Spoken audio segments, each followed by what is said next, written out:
Hello, St. Barnabas and friends of St. Barnabas. It's me, Kyle. I'm recording my weekly reading and reflection at home this week. I've been reading a novel, again, that I've read several times before. If you have encountered any mainline Protestant clergy person in the last 15 years, you've probably had this book recommended to you. Gilead by Marilynne Robinson. It's practically a cliche at this point that any like mainline clergy, especially like white male mainline clergy, love this book, and I'm no exception. It's a great book. You should read it if you haven't already. Um, to give you a little context for the little bit that I'm going to read to you that just jumped out at me in a way that I never noticed before, the book is written about 15 years ago, as I said, um, from the perspective of a minister in Iowa in the 1950s who has learned that he's dying. He's learned of a heart condition, and he's elderly, but he has a young son. And so the novel is in the form of a letter written to his son, reflecting on his own life. And he's been a minister for some 40 years, and also on his family life. And his father and his grandfather were also both ministers in the same town, with memories going all the way back to the Civil War. So here, however, is what caught my eye when I was reading it again yesterday, and you'll see why. People don't talk much now about the Spanish influenza, but that was a terrible thing, and it struck just at the time of the Great War, just when we were getting involved in it. It killed the soldiers by the thousands, healthy men in the prime of life, and then it spread into the rest of the population. It was like a war, it really was. One funeral after another, right here in Iowa. We lost so many of the young people, and we got off pretty lightly. People came to church wearing masks, if they came at all. They'd sit as far from each other as they could. There was talk that the Germans had caused it with some sort of secret weapon, and I think people wanted to believe that, because it saved them from reflecting on what other meaning it might have. Masks in church, people sitting as far apart as they can, not as many people coming as normal, general sense of catastrophe and living through the end of the world. Nothing new in some ways. It always seems new, but the world ends in pretty much every generation, and the narrator of this book is able to reflect on that from his own perspective, and as I said, from the perspective of his father, and especially his grandfather, who the population of the town was just absolutely devastated in the Civil War. And church always looks and feels different in those times, and it looks and feels different afterwards. It goes on, and some things go back to how they were before, some things don't.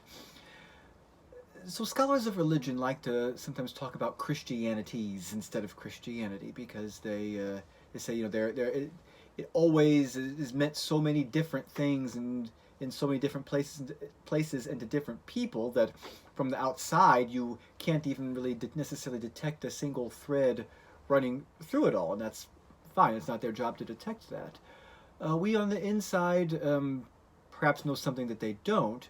We know that what holds the whole thing together through all of these different experiences and outward forms and different ways that the church looks isn't anything about what we do or what we say or necessarily even what we believe, but about our relationship to God in Jesus Christ.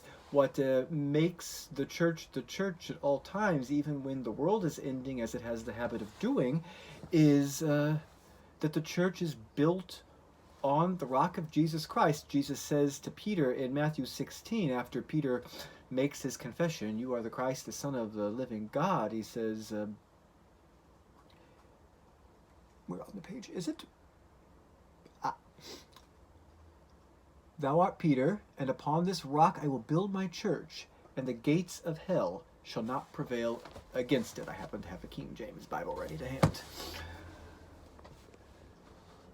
So, when church looks different and feels different, and this significant amounts of our life and our activities are online, and it may not be a period of significant numerical growth or things of that sort, the church is still the church, And it matters that it does whatever it's able to do. It matters that the 2 or 3 people in masks came that the narrator of that book was talking about. It matters that those of us who are able to come do, and those of us who are able to tune in online do, and those of us who, however we feel moved to participate in the life of the church, even if only by our prayers, that we do that.